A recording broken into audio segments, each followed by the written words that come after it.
L'actualité à la une ce soir, un nouveau chef d'état-major général des armées au Burkina Faso.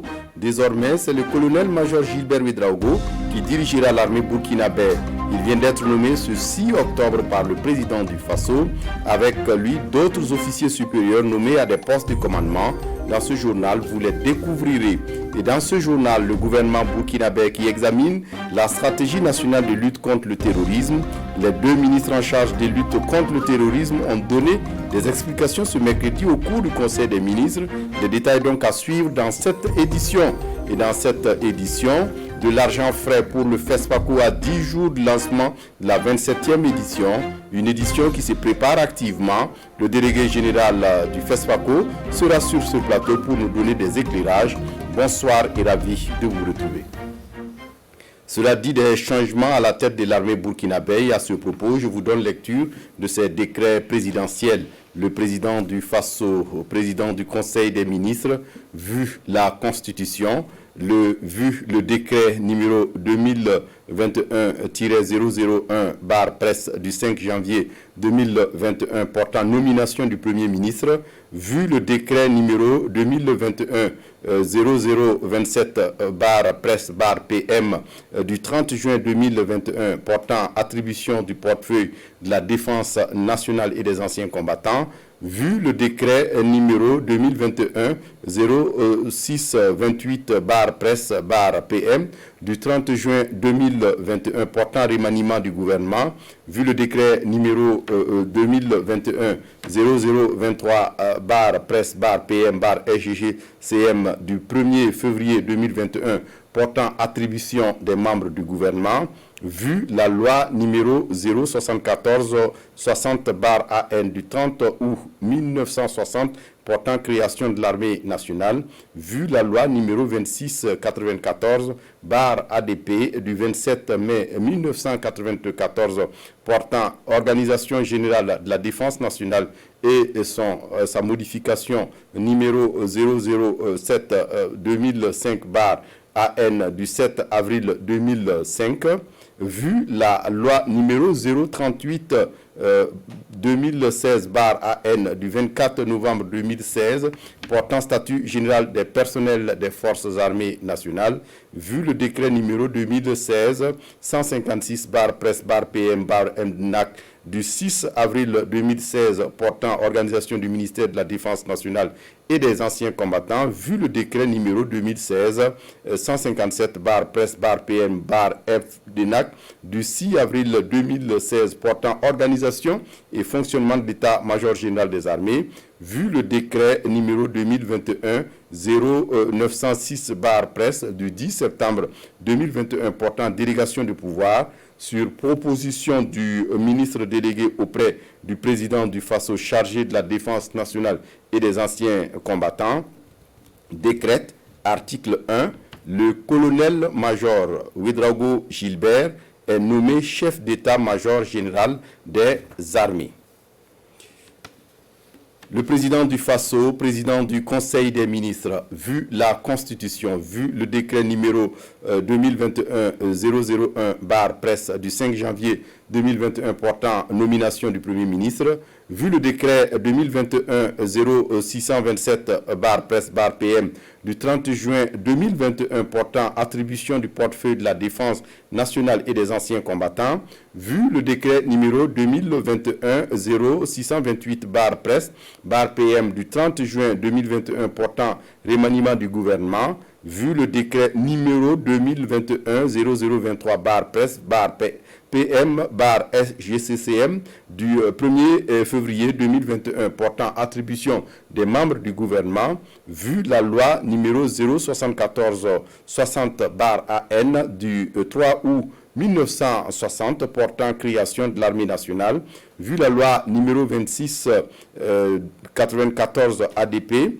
du 27 mai 1994 portant organisation générale de la défense nationale et son modification numéro 007-2005/AN du 5 avril 2005, vu la loi numéro 038-2016-AN du 24 novembre 2016 portant statut général des personnels des forces armées nationales, vu le décret numéro 2016-156-presse-PM-MDNAC du 8 avril 2016 portant organisation du ministère de la Défense nationale et des anciens combattants, vu le décret numéro 2016-157 presse-PM-MDNAC du 8 avril 2016 portant organisation et fonctionnement de l'état-major général des armées, vu le décret numéro 2021-0906-presse du 10 septembre 2021 portant délégation de pouvoir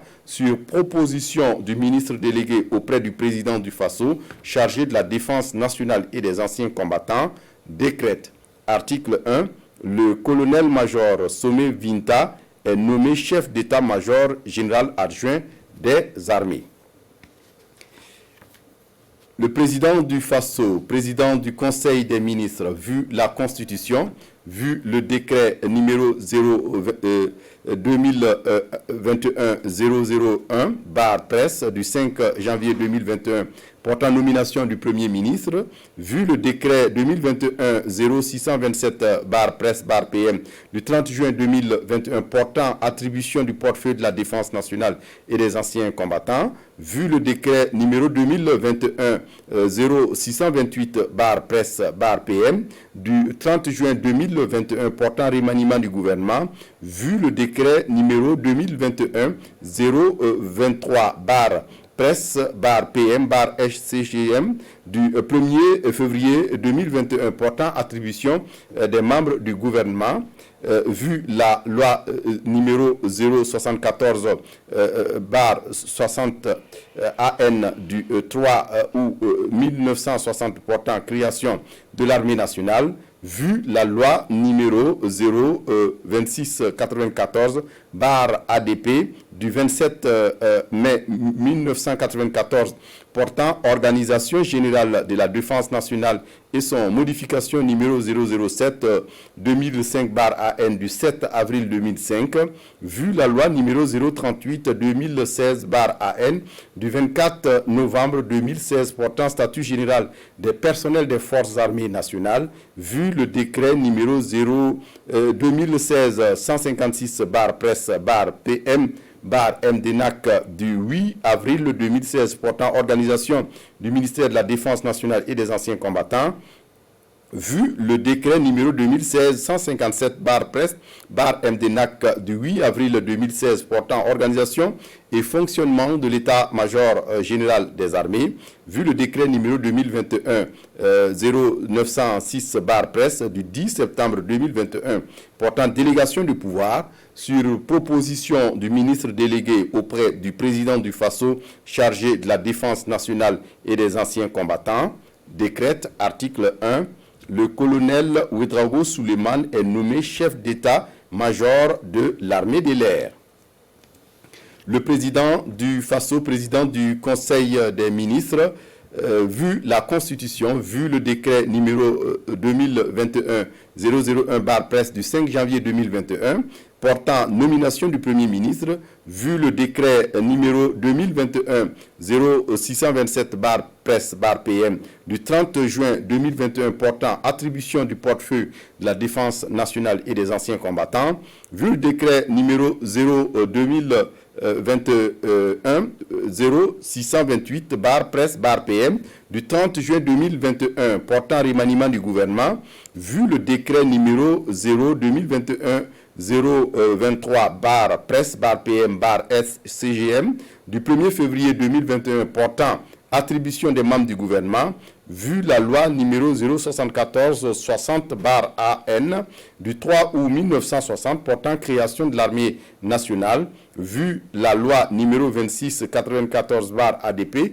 du 27 mai 1994 portant organisation générale de la défense nationale et son modification numéro 007-2005-AN du 7 avril 2005, vu la loi numéro 38-2016/AN du 24 novembre 2016 portant statut général des personnels des forces armées nationales, vu le décret numéro 2016-156/Presse-PM/MDNAC du 8 avril 2016 portant organisation du ministère de la Défense nationale et des anciens combattants, vu le décret numéro 2016-157/Presse-PM/MDNAC du 8 avril 2016 portant organisation et fonctionnement de l'état-major général des armées, vu le décret numéro 2021-0906/Presse du 10 septembre 2021 portant délégation de pouvoir sur proposition du ministre délégué auprès du président du FASO chargé de la défense nationale et des anciens combattants décrète. Article 1.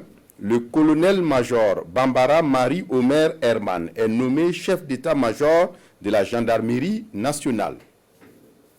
Et puis, ce dernier décret, le président du FASO, président du Conseil des ministres, vu la Constitution, vu le décret numéro 2021-001/Presse du 5 janvier 2021 portant nomination du Premier ministre, vu le décret 2021-0627/Presse/PM du 30 juin 2021 portant attribution du portefeuille de la défense nationale et des anciens combattants, vu le décret numéro 2021-0628/Presse/PM du 30 juin 2021 portant remaniement du gouvernement, vu le décret numéro 2021-0023/Presse/PM/SGCM du 1er février 2021 portant attribution des membres du gouvernement, vu la loi numéro 074-60/AN du 30 août 1960 portant création de l'Assemblée nationale, de l'armée nationale plutôt,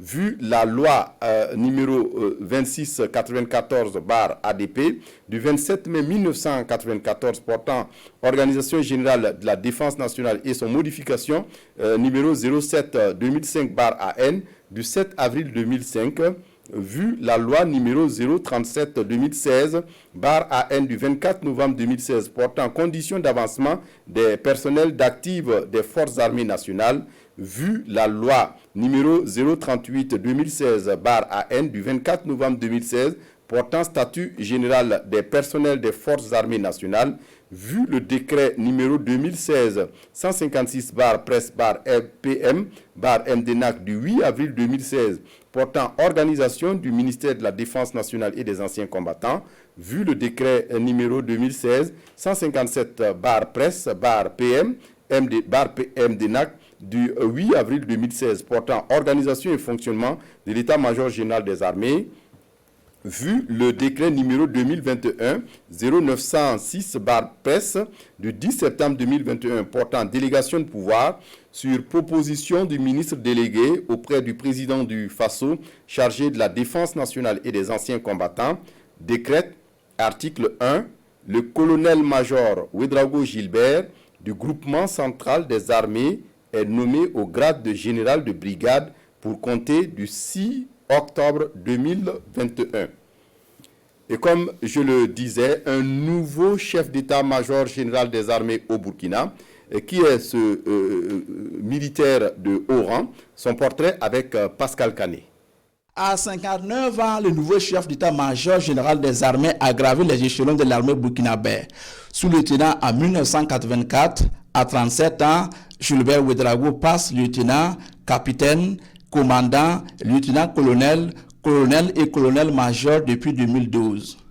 L'officier supérieur cumule plusieurs diplômes obtenus à l'occasion de stages, parmi lesquels brevet d'études militaires supérieures de l'école de guerre du Cameroun, diplôme d'état-major obtenu au Sénégal, diplôme de l'école spéciale militaire Saint-Cyr, filière sciences de l'homme et de la société, stratégie et relations internationales obtenu en France, certificat de l'école d'application de l'infanterie, option troupes aéroportées obtenu en France. Le colonel-major Ouédraogo a servi l'armée burkinabé à plusieurs postes. Commandant de compagnie au Centre national d'entraînement commando Sénèque, commandant de brigade et instructeur de l'Académie militaire Georges Namano, chef de corps du 5e régiment d'infanterie commando RIC à Gawa, chef de corps de l'école des cadres des forces armées à Cambouensin.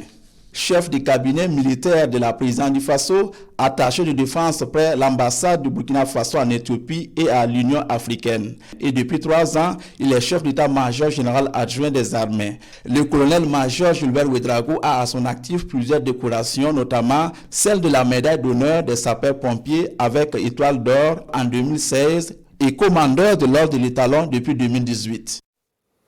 Voilà donc le portrait du tout nouveau chef d'état-major général des armées du Burkina Faso. Jean-Emmanuel Ouedraogo, le directeur de la télévision du Burkina, nous a rejoint sur ce plateau. Bonsoir Jean-Emmanuel. Bonsoir Fousseni Kindo. Quelle est donc la lecture qu'on peut avoir de ces changements à la tête de l'armée burkinabé?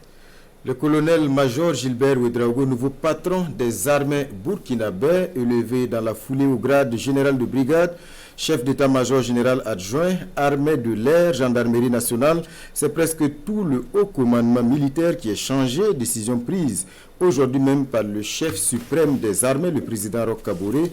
On ne peut pas parler véritablement de surprise. D'abord, il y a la situation sécuritaire qui est loin de s'améliorer. Les terroristes gagnent du terrain. Après l'Est, le Sahel, le Nord, le centre-nord, la boucle du Moun, ce sont les cascades et de façon générale l'Ouest et le Sud-Ouest qui sont touchés.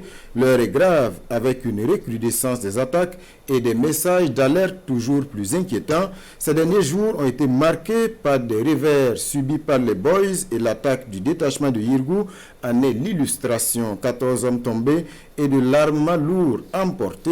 Difficile de ne pas y voir une relation de cause à effet, mais il ne faut pas oublier non plus que le président du Faso avait laissé entrevoir ces changements depuis le drame de Solhan en juin dernier. En tout cas, c'est la 3e fois que le président du Faso remanie la hiérarchie militaire après les généraux Oumarou Sadou et Moïse Minungu, des changements qui, à l'évidence, n'ont pas permis pour le moment d'enrayer durablement la menace terroriste. Cette fois sera-t-elle la bonne? Il serait illusoire de penser qu'un simple changement d'homme suffit pour gagner une guerre aussi difficile, mais une chose est sûre, cela pourrait et devrait créer une nouvelle dynamique, donner un nouveau coup de fouet au moral des troupes sur le terrain. C'est le moins que l'on est en droit d'attendre du nouveau haut commandement. Tous sont des hommes d'expérience, rompus au métier des armes et qui étaient déjà au cœur de la lutte contre les forces du mal, à commencer par le nouveau chef d'état-major général des armées, le général Gilbert Ouedraogo, qui était jusque-là l'adjoint du général Minungu. Pas besoin cependant d'être un spécialiste de la guerre pour comprendre que ce changement d'homme doit s'accompagner d'un changement d'approche et de stratégie dans une guerre que nous sommes condamnés à gagner. C'est la condition pour que ce ne soit pas juste un changement de plus. Merci à vous Jean-Emmanuel Ouedraogo pour ce décryptage. Dans l'actualité ce soir, la sécurité nationale, c'est l'un des grands dossiers examiné ce mercredi par le Conseil des ministres. Le gouvernement qui a également adopté un rapport sur la nouvelle stratégie de lutte contre le terrorisme. Le ministre de la Sécurité et celui délégué de la Défense nationale ont fourni quelques explications sur ce document stratégique qui va bientôt servir de référentiel unique dans la lutte pour la paix et la sécurité. Le résumé avec Vincent Tiendrebeo. Le Burkina Faso est sur le point d'implémenter une nouvelle stratégie de sécurité nationale. Le gouvernement, réuni autour du président du Faso, a examiné un rapport sur les options que le pays compte mettre en œuvre dans sa nouvelle politique de sécurité. Ce rapport donc propose un certain nombre d'impératifs à satisfaire au plus vite. Il propose également des mesures concrètes à prendre. Au nombre de ces mesures, il y a donc de réorganiser la coordination nationale de lutte contre le terrorisme, donc en faisant en sorte qu'il y ait une articulation globale du niveau stratégique jusqu'au plus bas échelon, au niveau donc des régions. Donc cette réorganisation donc va permettre de prendre en charge l'ensemble des dimensions holistiques de la lutte, selon donc les 10 axes stratégiques qui ont été définis par la stratégie. Mais il faut retenir, comme je l'ai dit, que le plus important pour nous, c'est que notre nation se mobilise comme un seul homme, que nous puissions donc nous souder, que nous puissions réveiller l'ensemble des forces patriotiques de la nation. Ça nous a permis bien sûr de définir pour la première fois ce que nous avons appelé les intérêts nationaux. Et ces questions ne doivent pas être marchandées. Ces questions doivent être les boussoles de la gouvernance dans notre pays. Nous avons défini aussi les intérêts qu'on peut appeler stratégiques, qui sont liés aux questions économiques. Nous avons aussi défini les intérêts périphériques. Et ça, c'est une première. Ce qui est important aussi à retenir dans cette politique de sécurité nationale, c'est que c'est une politique qui est fondée sur nos propres valeurs. Notre attachement à la Constitution, les questions de liberté, les questions de droits de l'homme, les questions de démocratie. Tout ça, ce sont les valeurs républicaines que nous avons héritées. Mais la trame de fond de notre politique, c'est que nous devons compter d'abord sur nous-mêmes. Notre démarche a été empreinte d'une volonté souveraine et autonome. Parce qu'il n'y a que des sommités burkinabés qui ont contribué à l'élaboration de ce document. Le ministre de l'Agriculture intervient pour parler de sécurité alimentaire. La saison pluvieuse qui s'achève a été marquée de sécheresse et d'inondations à la fois qui risquent d'occasionner une perte d'environ 55 000 tonnes dans la production. Le gouvernement est alors dans l'anticipation. Cette situation est une situation inédite et que le gouvernement, sur les instructions du chef de l'État, nous avons mis en place des mesures pour atténuer ces effets. Cela consiste d'abord en collaboration avec le ministère en charge de l'eau, le ministère en charge de l'énergie et le ministère en charge de l'agriculture, pouvoir déployer 500 forages dans les zones les plus touchées. Cela consiste à faire des forages à grand débit par des systèmes de pompage solaire afin de permettre que les producteurs puissent aller dans la campagne sèche. Le gouvernement envisage également de reconstituer le stock national de sécurité alimentaire. Ce stock est en train de se reconstituer de 15 000 tonnes. Et avec ces 15 000 tonnes, nous allons mieux cibler, je dis bien, on va cibler les producteurs les plus touchés pour voir comment on peut les accompagner dans ces chances-là pour leur permettre de pouvoir faire face à cette situation. Et pour une meilleure sécurité alimentaire et nutritionnelle des enfants, le Conseil des ministres décide de renforcer l'initiative présidentielle Assurer un repas équilibré aux enfants en âge scolaire. Le second rapport au titre de la primature est relatif à un décret portant création, composition, attribution, organisation et fonctionnement du Conseil d'orientation stratégique de l'initiative présidentielle Assurer à chaque enfant en âge scolaire au moins un repas équilibré par jour. En vue d'assurer donc la sécurité alimentaire et nutritionnelle et d'accroître les revenus des ménages pauvres ou vulnérables, le président du Faso, vous vous souviendrez, s'était engagé à assurer à chaque enfant burkinabé en âge scolaire au moins un repas équilibré par jour. Et l'adoption de ce décret permet la mise en œuvre efficace et durable de cet engagement. Le gouvernement se félicite de l'aboutissement du dialogue politique et à la suite de ce dialogue, il décide d'une révision du fichier électoral. Le gouvernement se réjouit donc de la tenue de ce dialogue politique et félicite donc toutes les parties prenantes, majorité comme opposition. Et aussi, le gouvernement a tenu à féliciter donc les efforts du président du Faso pour son esprit d'ouverture en faveur de la tenue de ce dialogue politique. Au titre donc toujours de ce ministère en charge de l'administration du territoire, le Conseil a examiné un rapport relatif à la révision exceptionnelle du fichier électoral. Il s'agit donc d'un décret portant révision exceptionnelle du fichier électoral à compter du 14 novembre 2021 jusqu'au 31 janvier 2022.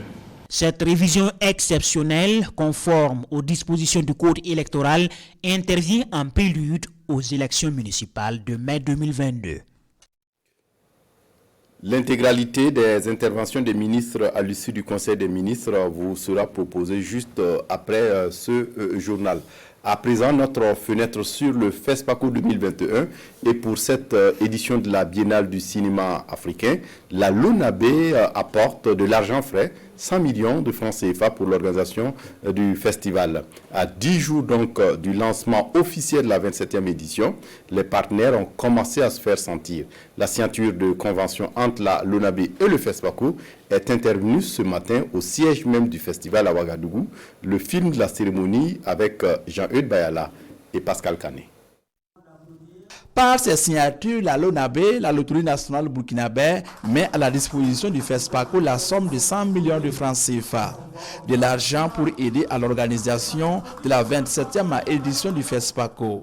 Une signature de convention pour renouveler ce partenariat vieille de plusieurs années. C'est une tradition pour la LONAB d'accompagner les grands événements nationaux et internationaux. Et le FESPACO, c'est vraiment la vitrine du cinéma et la LONAB ne pouvait être en reste d'un si grand événement. La somme sera bien utilisée, foi du directeur général du FESPACO. Alex Moussa Sawadogo salue ce soutien permanent de la LONAB à sa structure. Nous sommes très satisfaits justement de ce renouvellement de ce sponsoring envers le FESPACO. Vous voyez dans quelles conditions nous organisons cette édition. Et nous comptons toujours sur la contribution de ses partenaires. Et ce partenaire de la LONAB vient vraiment en grande aide vraiment pour le FESPACO qui jusqu'à aujourd'hui continue vraiment à mobiliser les partenaires. Le FESPACO 27e édition se tiendra sous le thème Cinéma d'Afrique et la diaspora, nouveaux regards, nouveaux défis. À l'occasion, le prix spécial LONAB dénommé Prix de la Chance passera de 2 à 5 millions de francs CFA. Justement, je le disais en titre, le délégué général du FESPACO est avec nous. Alex Moussa Sawadogo, bonsoir. Bonsoir.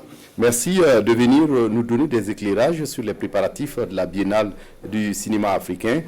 Ce soir donc, on vient de le voir, 100 millions d'un partenaire, la LONAB, et le cordon de la bourse qui commence à se délier. Vous êtes confiant pour le reste? Oui, nous sommes confiants pour le reste parce que depuis plus d'une année, nous sommes vraiment en train de préparer le festival. Et le festival il a été reporté du mois de février au mois d'octobre, ce qui nous a donné le temps quand même de pouvoir revoir un peu nos partenaires techniques et financiers, aussi bien nationaux du continent et carrément aussi au-delà de notre continent. Et aussi le soutien que nous recevons, et nous avons reçu ce midi de la LONAB vient à point nommé parce qu'il est important. Bien vrai que le FESPACO, on reconnaît le soutien vraiment énorme de l'État du Burkina Faso, de nos partenaires étrangers. Aussi, ce soutien national aussi nous redonne beaucoup plus de force et de motivation pour pouvoir continuer ce travail. Et à 10 jours, quel est l'état des préparatifs?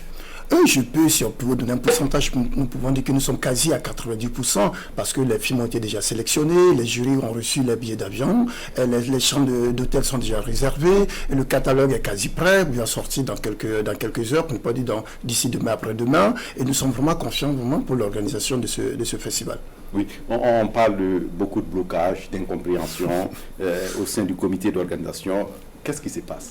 Ouais, moi, je pense qu'il va falloir qu'on passe là-dessus. Nous sommes vraiment actuellement très concentrés vraiment pour l'organisation de ce festival-là. Mon PCI a été hier chez vos confrères de BF1, il a expliqué la situation, mais je pense que c'est juste une petite tempête qui a passé. Nous sommes vraiment très confiants. Nous sommes mobilisés aussi bien au niveau de la délégation générale du FESPACO que de notre ministère de tutelle, c'est-à-dire le ministère de la Culture, des Arts et du Tourisme aussi, pour pouvoir faire vraiment de cette édition. Il est important que vraiment tout le peuple burkinabé, qu'il s'assoie, nos amis, nos invités aussi, on puisse vraiment se mobiliser parce que le FESPACO risque vraiment d'être vraiment l'un des plus grands événements culturels vraiment du continent africain avant la fin de l'année. Oui, et avant la fin de l'année, mais il y a aussi peut-être ce spectacle de la cérémonie d'ouverture et de clôture qui est fait par l'immense chorégraphe Serge Aimé Koulibaly. Il semblerait que le spectacle est jugé trop gourmand, on réclame 400 millions, quelle est la vérité? Mais moi je peux pas actuellement, comme je vous le disais tout à l'heure, on a eu vraiment la chance de pouvoir mettre en place un comité national d'organisation qui s'occupe vraiment de ces paramètres-là. Aucune création artistique, pour ne pas dire culturelle, quand même a de la valeur. Moi je pense que lorsque un artiste avance, disons, un budget aussi, c'est par rapport aussi, disons, au contenu, à l'envergure de ce spectacle-là.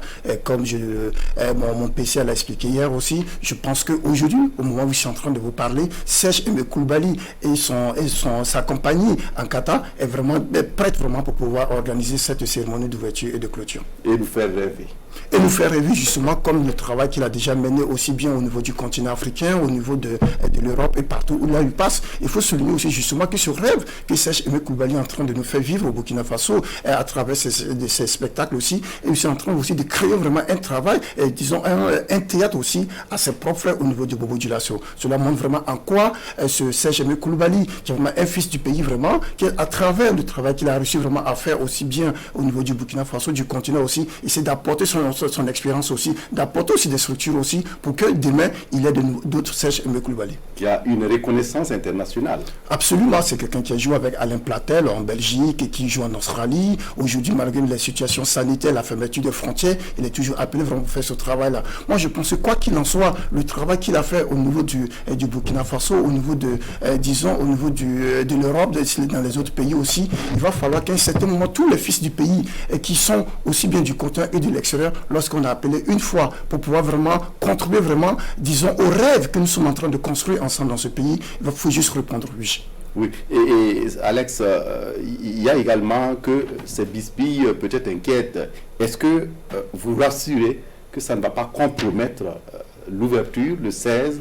C'est effectif. Comme je vous disais, c'est juste une tempête, vous savez, c'est comme le mois d'octobre, il y a des petites tempêtes qui passent et puis on essaie quand même de se ressaisir et continuer nos activités. Non, pas du tout. Serge Aimé Coulibaly est vraiment très concentré pendant que je vous parle. Je crois qu'il est au niveau de la termitière en train de travailler vraiment pour qu'on ait une belle cérémonie d'ouverture et de clôture. Oui, et il y a aussi que certains pointent du doigt un manque de visibilité de l'événement. À quelques 10 jours, pas beaucoup d'affiches en vide et très peu de communication. Ben, je dirais tout simplement, il va falloir aussi qu'on essaie quand même de se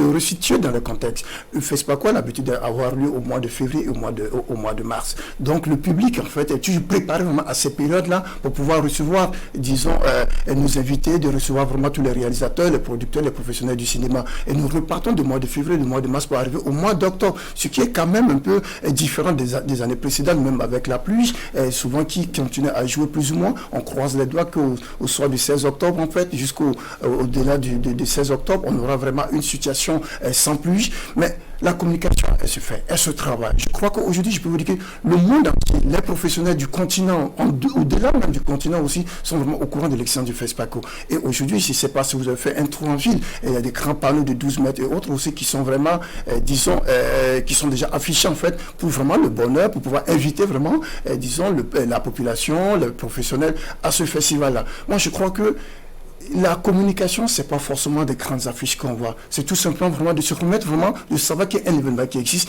Et nous vivons aussi un FESPACO qui est vraiment extraordinaire.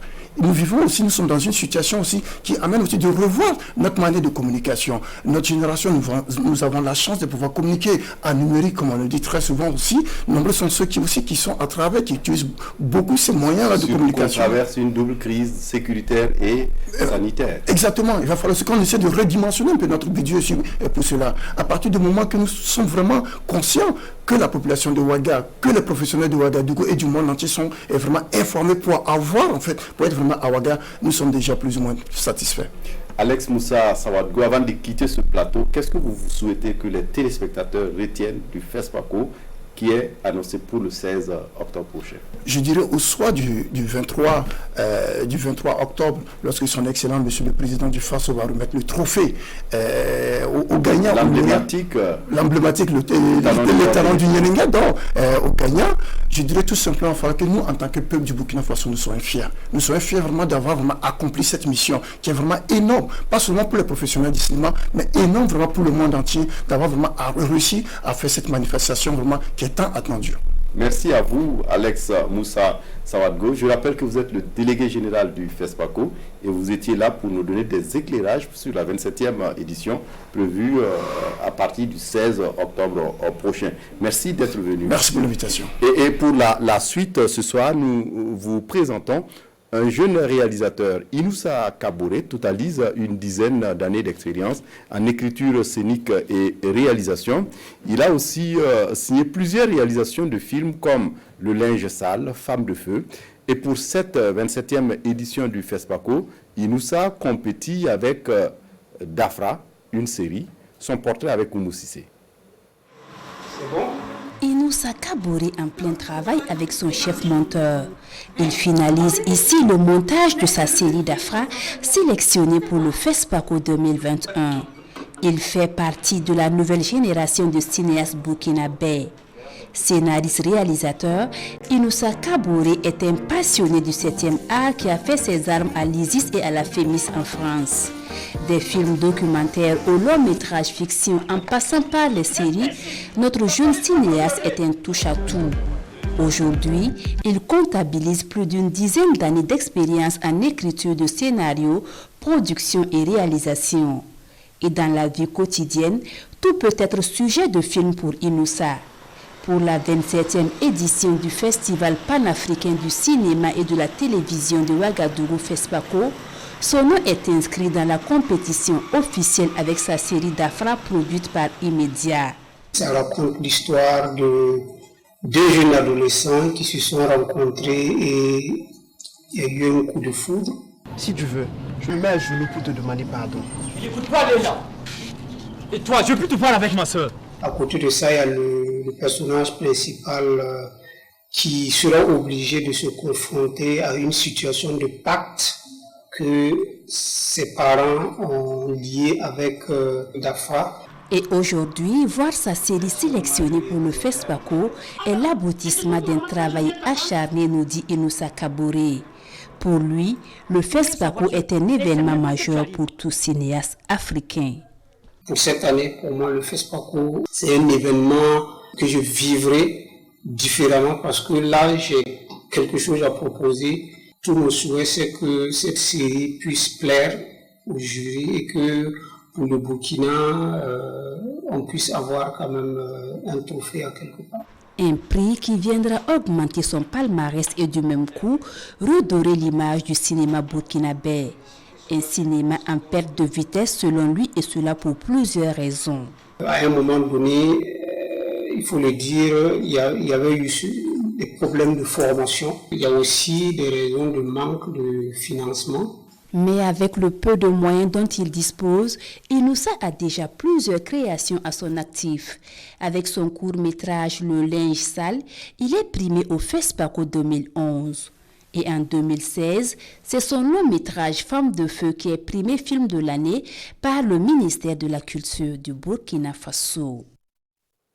Et en santé, on évoque ce projet d'accès universel à la santé, de soutien au système sanitaire au Burkina Faso. Un projet pour favoriser donc l'accès universel à la santé. Le lancement du projet est intervenu avec une signature de convention de partenariat entre l'OMS, l'Italie et le Burkina Faso. Les détails avec Christine Koulibaly. À travers la signature de ce protocole d'accord avec l'OMS, la République d'Italie apporte un appui financier à hauteur de plus d'1,4 milliard de francs CFA au système sanitaire burkinabé. Une enveloppe essentiellement destinée à l'amélioration de l'accès universel des Burkinabés à la santé et au renforcement de la lutte contre les maladies non transmissibles. Aujourd'hui, nous sommes très satisfaits car c'est un accord de financement qui dépasse 1,5 milliard de francs CFA qui va nous permettre de combler des besoins, des gaps au niveau de la lutte contre les maladies non transmissibles. C'est un financement destiné au renforcement du stock vaccinal contre la rougeole et l'acquisition de seringues. La cible, elle est constituée des enfants de 0 à 5 ans, notamment ceux vivant dans les camps de déplacés internes. Apporter cet appui programmatique et structurel au ministère du Santé. En ce qui concerne l'hypertension artérielle et le diabète, aussi en ce qui concerne la vaccination des enfants contre la rougeole et rubéole, mais aussi le renforcement du plateau technique de l'hôpital Saint-Camille. Avec le soutien de l'OMS et la République d'Italie, la mise en œuvre du projet va s'étendre à 2 régions supplémentaires, que sont les régions du Nord et du Centre-Sud. Soutenir l'accès des populations à la santé, et pas seulement à Ouagadougou, mais aussi dans les régions du centre et du nord, parce qu'il y a des centres qui sont intéressés aussi à ça. C'est important aussi de diversifier. La lutte contre les maladies non transmissibles est un nouveau chapitre de la coopération italo-burkinabé et l'Italie espère que le projet va positivement impacter les populations cibles. Sport pour refermer cette édition arrivée au petit matin du samedi dernier avec seulement 5 joueurs. Kamou Malo a pu réunir presque toute son équipe ce lundi pour la première vraie séance d'entraînement. Sur les 27 joueurs convoqués, seul Brian Bado est toujours attendu à Marrakech. Le point de la séance avec Salif Belem et Jean-Modeste Ouedraogo, nos envoyés spéciaux au Maroc. Détendus, souriants et quelquefois taquins, les étalons de Burkina Faso, presque au grand complet, affichaient une mine joyeuse à l'occasion de la rentrée des classes. Absent lors des 2 premières journées, Bertrand Traoré, le sociétaire de Aston Villa, tout heureux, retrouve l'écurie des étalons. C'est déjà un honneur, une fierté de retrouver la sélection, et de retrouver ses amis, ses frères aussi. C'est une fierté vu qu'on n'a pas l'occasion de se voir souvent quand il y a des sélections et qu'il n'y a pas de blessures. Voilà, mais franchement content de rejoindre l'équipe. Kamou Malo peut ainsi dérouler son programme de préparation de la double confrontation face au Djibouti. L'ambiance est là, ils sont des garçons, depuis on échange, ils sont conscients que cette double confrontation, en tout cas le tournoi, en tout cas la qualification, si nous réellement nous voulons aller à Qatar, c'est bien le moment, en tout cas de le montrer. Il n'y a pas meilleure manière de le montrer que de jouer sur le terrain. L'objectif est bien clair pour tout le monde, prendre 6 points à l'issue des 2 matchs. On y croit parce que notre objectif d'abord c'est de pouvoir se qualifier pour cette Coupe du Monde. Donc il faudra prendre tous les matchs au sérieux. Voilà, Djibouti, je crois que personne, voilà, les gens se disent que c'est une petite équipe.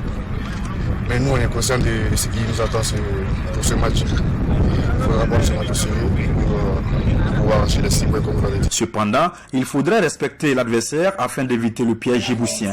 C'est pourquoi Alain Traoré, sociétaire du club djiboutien Arca Sola 7, non sélectionné par Kamou Malo et de passage à Marrakech pour encourager ses coéquipiers, prévient. Dans l'équipe de Djibouti, il y a 8 joueurs de Arca Sola. On peut dire que c'est des joueurs qui sont techniques et physiquement c'est un peu léger parce que c'est des joueurs qui sont fins comme moi, ils sont un peu petits de taille. Après il y a 2-3 qui sont vraiment costauds, mais après techniquement ils sont bons. Tactiquement il y a de quoi faire. Pour cette première vraie séance, une petite prière et une séance assez légère d'échauffement avant que le groupe ne soit divisé en 2. Ceux qui viennent de rejoindre le groupe ont eu droit à un footing dans la foulée du préparateur physique. Pendant ce temps, le reste du groupe s'attelait à des exercices de passe courte et de combinaison. Les gardiens, quant à eux, sont déjà à fond. La préparation peut donc commencer. C'est tout pour ce journal. Merci de votre attention. Très bonne suite du programme sur la RTB. Au revoir.